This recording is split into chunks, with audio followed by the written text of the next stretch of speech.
آج ہمارا نوجوان بیچارہ جوانی میں بالکل بے لگام گھوڑے کی طرح ہوتا ہے. کتنے غلط کام انسان کرتا ہے. لوگ یہ کہہ کر کے نظر انداز کر دیتے یار جانے دو یار، جوان آدمی ہے، جوان خون ہے. مطلب جوان خون ہے تو کچھ بھی کرو گے، کسی کو بھی مار دو گے، کسی پر بھی ہاتھ چلا دو گے، کچھ بھی زبان سے بول دو گے، کچھ بھی کر دو گے، اور سب یہ کہہ کر کے معاف کہ صاحب یہ جوان آدمی ہے. یہ جوانی بھی اللہ کی نعمت ہے میرے بھائی، اور اس جوانی کا بھی آپ کو اللہ کے حساب دینا پڑے گا.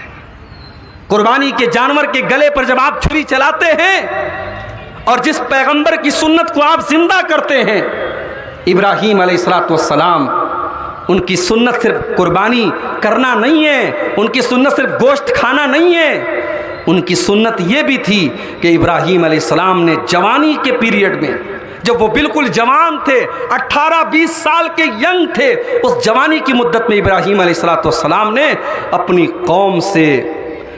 قوم سے توحید کے معاملے میں چیلنج کیا تھا.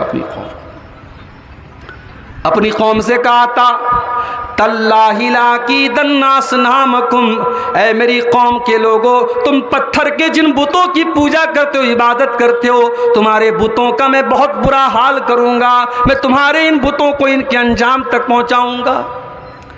قوم کے لوگوں نے کہا یار مذاق کر رہا ہے، اس کی اتنی مجال کہ ہمارے معبودوں کے ساتھ یہ غلط کام کرے. قرآن کریم کہتا ہے ابراہیم علیہ السلام ایک دن اپنی قوم کے عبادت خانے میں جاتے ہیں.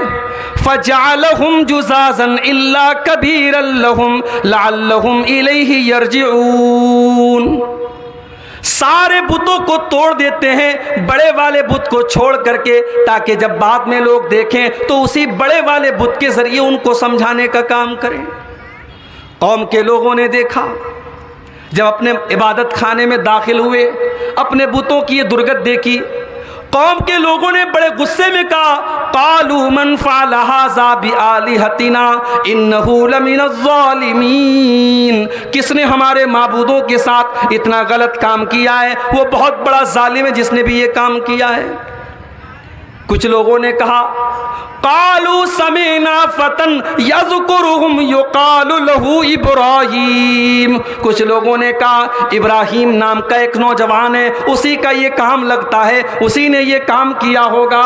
غور کرو میرے نوجوان ساتھیوں، ابراہیم نے جب یہ کام کیا تو نوجوان تھے. معلوم یہ ہوا، پتہ یہ چلا کہ پوری قوم سے لوہا لینا اور پوری قوم سے ٹکر لینا یہ بوڑھوں کا کام نہیں، یہ تو جوانوں کا کام ہے. ابراہیم نے جوانی میں یہ کام کیا تھا. آج ہمارا نوجوان کہاں کھڑا ہے؟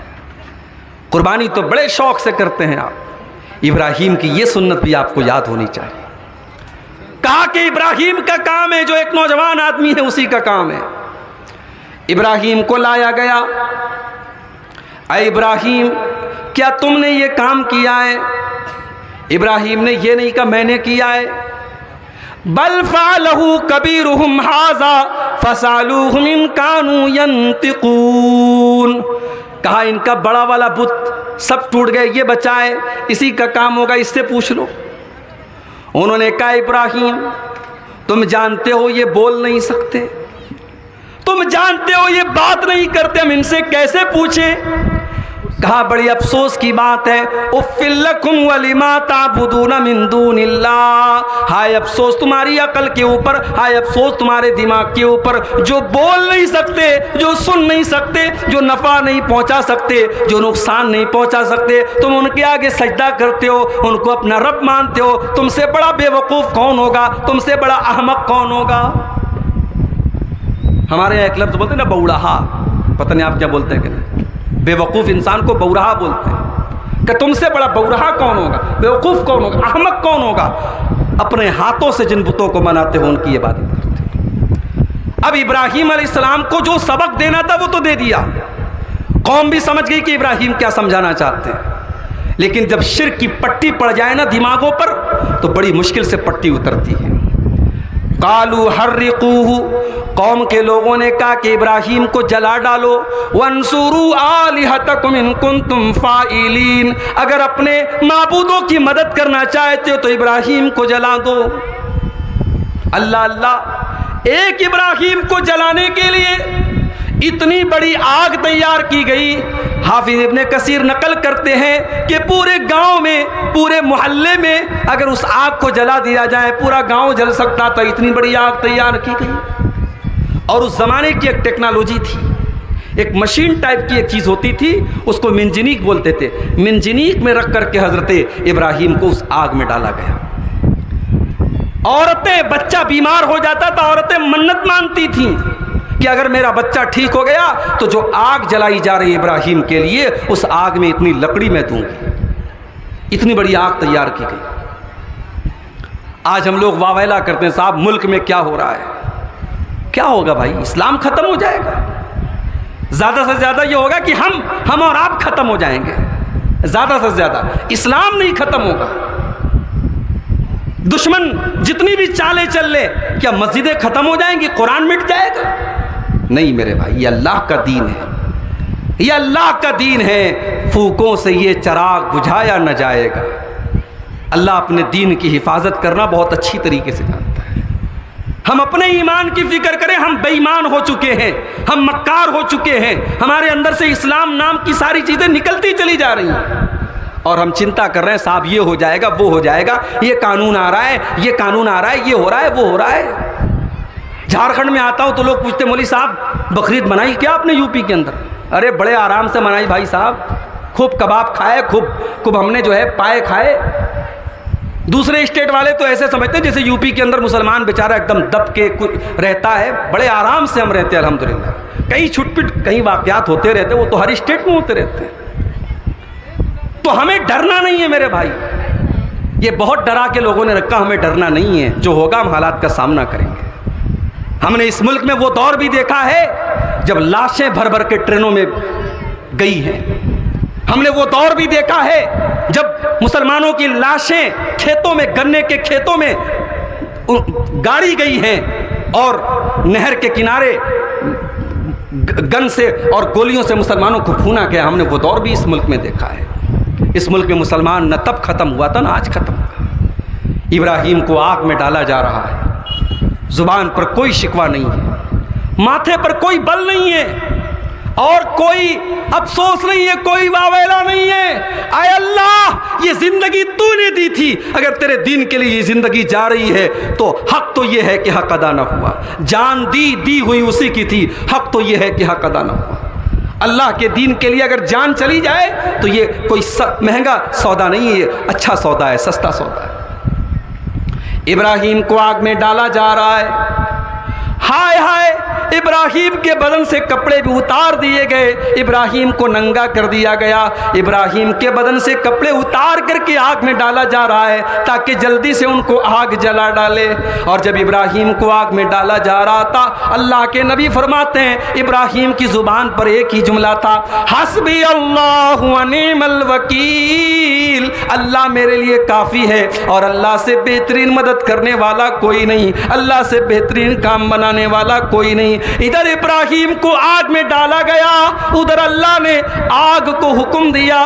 آج اللہ نے ہواؤں کو نہیں بھیجا, آج اللہ نے پانی نہیں برسایا, آج اللہ نے کسی فرشتے کو نہیں بھیجا, آج اللہ نے ڈائریکٹ آگ سے فرمایا قلنا یا نار کونی بردا وسلاما علی ابراہیم. اللہ نے فرمایا اے آگ آج تو میرے خلیل کے لیے ٹھنڈی ہو جا, اے آگ آج تو میرے ابراہیم کے لیے سلامتی والی ہو جا. اے آگ آج تک تو تیرا کام جلانا تھا, لیکن آج میرے ابراہیم کے بدن کا ایک رونگٹا بھی تجھے جلانا نہیں ہے. اے آگ آج تو تجھے ٹھنڈا ہو جانا ہے اور سلامتی والی ہو جانا ہے. میرے خلیل کے جسم کے ایک حصے پر بھی کوئی نقصان نہیں پہنچنا چاہیے. اور قیامت کا دن جب آئے گا اور سارے لوگ قیامت کے دن جب ننگے اٹھائے جائیں گے, اللہ کے پیارے حبیب فرماتے ہیں صلی اللہ علیہ وسلم اول من یکسا یوم القیامت ابراہیم. قیامت کے دن سب سے پہلے اگر کسی کو کپڑا پہنایا جائے گا, کسی کے بدن پہ اگر چادر پہنائی جائے گی تو سب سے پہلے ابراہیم علیہ السلام کے بدن پہ کپڑا پہنایا جائے گا, کیونکہ آج دنیا میں اللہ کی توحید کے لیے ابراہیم کے بدن سے کپڑا اتارا گیا تھا. کل قیامت کے دن سب سے پہلے اگر کپڑا پہنایا جائے گا تو ابراہیم کے بدن پہ کپڑا پہنایا جائے گا. ابراہیم وہ ہے میرے بھائی, گوشت کھانے میں کیا لگتا ہے, جانور ہم خرید کے لائے، 10,000 کا، 15,000 کا، 20,000 کا جانور ہم خرید کے لائے، گوشت ہم نے کھا لیا، چمڑا مدرسے میں چلا گیا، خون نالی میں بہہ گیا۔ اللہ، ہم کہتے قربانی اللہ کے لیے ہم نے کی، اللہ کے یہاں کیا پہنچا میرے بھائی؟ قرآن اٹھاؤ، قرآن جواب دیتا ہے، لَن يَنَالَ اللَّهَ لُحُومُهَا وَلَا دِمَاؤُهَا وَلَٰكِن يَنَالُهُ التَّقْوَىٰ مِنكُمْ۔ اے مسلمانوں، تمہاری قربانی کا خون اللہ تعالیٰ کے یہاں نہیں پہنچتا ہے، تمہاری قربانی کا گوشت اللہ تعالیٰ کے یہاں نہیں پہنچتا ہے، اللہ تعالیٰ کے یہاں تمہارے دلوں کا تقویٰ پہنچتا ہے، تمہارے دلوں کا اخلاص پہنچتا ہے، تمہارے دل میں اللہ کا کتنا ڈر ہے، کتنا تقویٰ ہے، کتنی پرہیزگاری ہے، وہ تقویٰ اللہ تعالیٰ کیا پہنچتا ہے۔ قربانی کا مقصد پہلے سمجھو میرے بھائی، قربانی ہم کیوں کرتے ہیں؟ اللہ نے فرمایا لِيَذْكُرُوا اسْمَ اللَّهِ عَلَىٰ مَا رَزَقَهُم مِّن بَهِيمَةِ الْأَنْعَامِ۔ قربانی کا مقصد یہ ہے کہ اللہ تعالیٰ نے جن جانوروں کو تمہارے لیے حلال بنایا ہے، قربانی کا جانور بنایا ہے، ان جانوروں کے اوپر تم اللہ کا نام لو۔ اور ایک بات اور بولوں، مسلمانوں سے پہلے جتنی امتیں آئی تھیں ان کے یہاں بھی قربانی ہوتی تھی، مگر قربانی کا گوشت کھانے کی اجازت نہیں تھی۔ بکرا رکھ دو کھلے میدان میں، آسمان سے ایک آگ آتی تھی اور بکرا غائب ہو جاتا تھا۔ اگر آگ آئی اور بکرا غائب تو یہ علامت تھی کہ ہاں قربانی قبول ہو گئی، اور اگر بکرا صحیح سلامت کھڑا ہے اس کا مطلب قربانی ریجیکٹ ہو گئی۔ یہ پہلے کی امتوں میں قربانی کا طریقہ تھا۔ اللہ نے ہمیں کتنی نعمتوں سے نوازا ہے کہ ہم جس جانور کی قربانی کرتے ہیں اس کے سارے بدن کے تمام چیزوں سے ہم فائدہ اٹھاتے ہیں۔ اور بعض لوگوں نے جو یہ مشہور کر رکھا ہے کہ جانور کے بدن کی یہ چیز مت کھاؤ، یہ چیز مت کھاؤ، یہ چیز کھانا مکروہ ہے، یہ کوئی چیز مکروہ نہیں ہے، جانور کے بدن کی ہر چیز کھا سکتے ہیں۔ وہ جو اس کے پیٹ کا میٹیریل ہوتا ہے نا، اس میں سے بھی گندگی صاف کر کے اس کو بھی آپ کھا سکتے ہیں، کوئی حرج کی بات نہیں۔ ہمارے یہاں اس کو اوجھڑی بولتے ہیں، اوجھڑی یا پچونی بولتے ہیں، آپ کے یہاں کچھ اور شاید بولتے ہوں گے، اس کو بھی کھا سکتے ہیں۔ جانور کی شرمگاہ کا جو حصہ ہوتا ہے وہ بھی کھا سکتے ہیں آپ، اس کے بھی مکروہ ہونے کی کوئی دلیل نہیں ہے۔ یہ اللہ کا کرم ہے، اس کی رحمت ہے کہ اس نے جانور کے تمام اعضاء ہمارے لیے حلال کرا دی۔ قربانی سے پہلا سبق ہم کو کیا ملتا ہے؟ فرمایا فَإِلَٰهُكُمْ إِلَٰهٌ وَاحِدٌ۔ قربانی کا پہلا سبق یہ کہ تمہارا معبود ایک ہے۔ جب تم اللہ کا نام لے کر کے قربانی کرتے ہو تو یہ سبق ملتا ہے کہ ایک اللہ کے نام سے قربانی کی جائے گی۔ جس اللہ کے سامنے تم سجدہ کرتے ہو، جس اللہ کے آگے تم ہاتھ پھیلاتے ہو، جس اللہ سے تم اولاد مانگتے ہو، جس اللہ کو تم بگڑی بنانے والا مانتے ہو، اسی اللہ کے نام سے قربانی ہونی چاہیے۔ ہم 10,000 کا بکرا لاتے ہیں، ہمارا پڑوسی 25,000 کا بکرا لے آیا، چھری بھی وہی ہے، ذبح کرنے کا طریقہ بھی وہی ہے، سب کچھ سیم ہے، لیکن گلے پر چھری چلانے کے ٹائم اس نے بسم اللہ کے بجائے اس نے کسی نبی کا نام لے لیا، اس نے بسم اللہ اللہ اکبر پڑھنے کے بجائے کسی پیر کا نام لے لیا، کسی بزرگ کا نام لے لیا، کسی ولی کا نام لے لیا۔ اب آپ بتائیے مسئلہ کیا ہے؟ مولانا مرتضیٰ صاحب سے مسئلہ پوچھئے، کسی بھی عالم سے، کسی بھی مفتی سے جا کر کے مسئلہ پوچھ لیجئے، جواب یہی ملے گا، جب اللہ کا نام نہیں لیا گیا تو جانور حرام ہو گیا۔ ارے شیخ صاحب، میں تو 10,000 کا بکرا لایا تھا، وہ تو 25,000 کا لے کے آیا ہے، اس کی چھری بھی میری چھری سے زیادہ اچھی تھی، اس نے ذبح کرنے کا طریقہ بھی بالکل صحیح استعمال کیا تھا، سب کچھ صحیح ہے، لیکن اللہ کا نام نہیں لیا گیا یا غیر اللہ کا نام لے لیا گیا تو جانور کا ایک بوٹی کھانا بھی آپ کے لیے حرام ہے۔ میرے پیارے ساتھیوں، قربانی کا پہلا سبق یہی ہے، اگر آپ کی زندگی میں توحید نہیں ہے آپ کی قربانی اللہ کی قبول نہیں ہوگی۔ اگر آپ کی زندگی میں توحید نہیں ہے آپ کی کوئی بھی نیکی اللہ تعالیٰ کی قبول نہیں ہوگی۔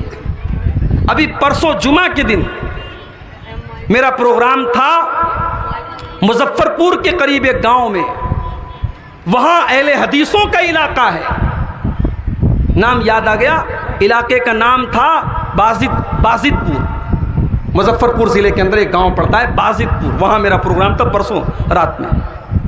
اہل حدیثوں کا گاؤں ہے، لیکن لوگوں نے بتایا یہاں کے اہل حدیث مزاروں پر جا کر کے سجدہ بھی کرتے ہیں۔ یہاں کے اہل حدیث بچہ بیمار ہو جائے تو گاؤں میں غیر مسلم ہے جو جھاڑ پھونک کرتا ہے، اس کے پاس لے کے جاتے ہیں کہ تم میرے بچے کو پڑھ کے پھونک دو، میرا بچہ ٹھیک ہو جائے۔ یہ مسلمان ہیں جنہیں دیکھ کے شرمائے یہود۔ میرے بھائیوں، ہم اللہ کو چھوڑ کر کے غیروں کے در پہ جا کے اگر سر کو جھکائیں اور پھر ہم یہ امید کریں کہ اللہ ہماری مدد کرے، اللہ کی مدد کہاں سے آئے گی؟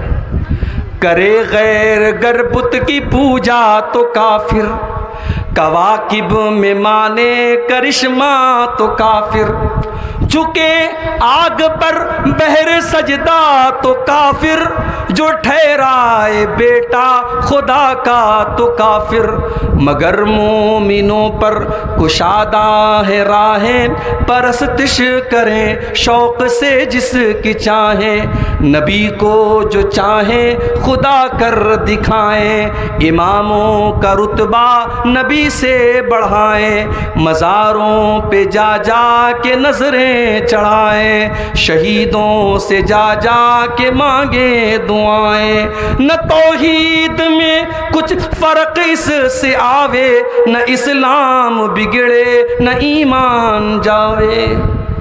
اتنی مضبوط توحید ہے ہماری، اللہ کے علاوہ غیروں کے در پہ سر جھکائے اور تیری توحید میں کوئی فرق نہ آوے۔ قربانی ہمیں یہ سبق دیتی ہے میرے بھائی، اپنی توحید کو صحیح کرو، اپنے ایمان کو صحیح کرو، اپنی پیشانی ایک اللہ کے آگے جھکاؤ، اپنا بھروسہ ایک اللہ کی ذات پر کرو۔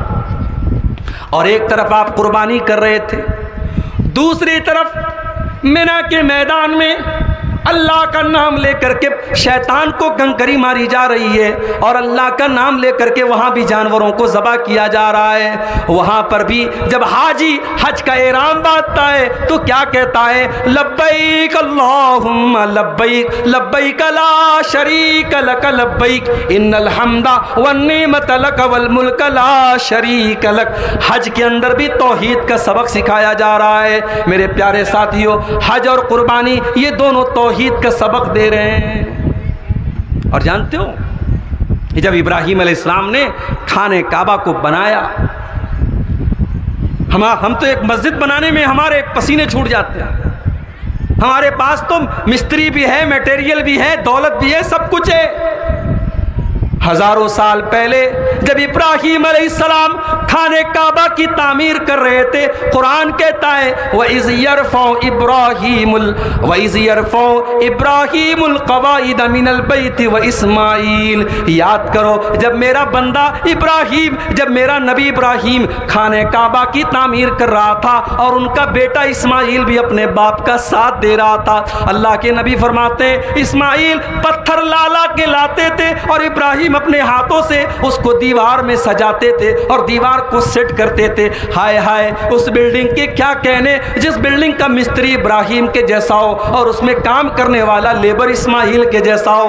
ابراہیم مستری بن کے کام کر رہے ہیں اور اسماعیل لیبر بن کے کام کر رہے ہیں، اللہ کا گھر بنا رہے ہیں، خانہ کعبہ بنا رہے ہیں، مگر زبان پر کوئی غرور نہیں، زبان پر کوئی تکبر نہیں، زبان پر کوئی گھمنڈ نہیں۔ یہ دونوں باپ بیٹے جب خانہ کعبہ کی تعمیر کر رہے ہیں تو زبان پر بس ایک ہی جملہ ہے، ربنا تقبل منا انک انت السمیع العلیم۔ پروردگار ہماری اس نیکی کو تو قبول کر لے، اے اللہ تو تو دعاؤں کو سننے والا ہے، تو تو دلوں کا حال جاننے والا ہے۔ جب خانہ کعبہ بن کے تیار ہو گیا، اللہ نے حضرت ابراہیم سے کہا اے ابراہیم کان کھول کر کے سن لو، اے اسماعیل کان کھول کر کے سن لو، انطہرا بیتی للطائفین والعاکفین والرکع السجود۔ اے ابراہیم اور اے اسماعیل میرے اس گھر کے پاس کبھی بھی تم شرک مت ہونے دینا، اس کو شرک سے ہمیشہ پاک رکھنا۔ اے ابراہیم یہ میری توحید کا مرکز ہے، یہ میری عبادت کا گھر ہے، یہاں پر تم کبھی شرک نہ ہونے دینا، یہاں پر غیر اللہ کی تم عبادت مت ہونے دینا۔ جب ہمارے نبی کے دور میں جب اسی خانہ کعبہ کے اندر 360 بت رکھ دیے گئے، اسی خانے کعبہ کے اندر 360 بت رکھ دیے گئے۔ جب اللہ کے نبی نے سن 8 ہجری میں مکہ فتح کیا اور آپ خانے کعبہ کے اندر داخل ہوئے، آپ اپنی لاٹھی سے ایک ایک بت کو گراتے چلے جاتے تھے اور کہتے چلے جاتے تھے جاء الحق وزهق الباطل ان الباطل کان زہوقا، آج حق آ چکا اور باطل مٹ گیا اور باطل کو مٹ کر کے رہنا ہے۔ آپ نے ایک ایک بت کو گرایا۔ اسی خانے کعبہ کے اندر انہوں نے ابراہیم علیہ السلام کی تصویر بھی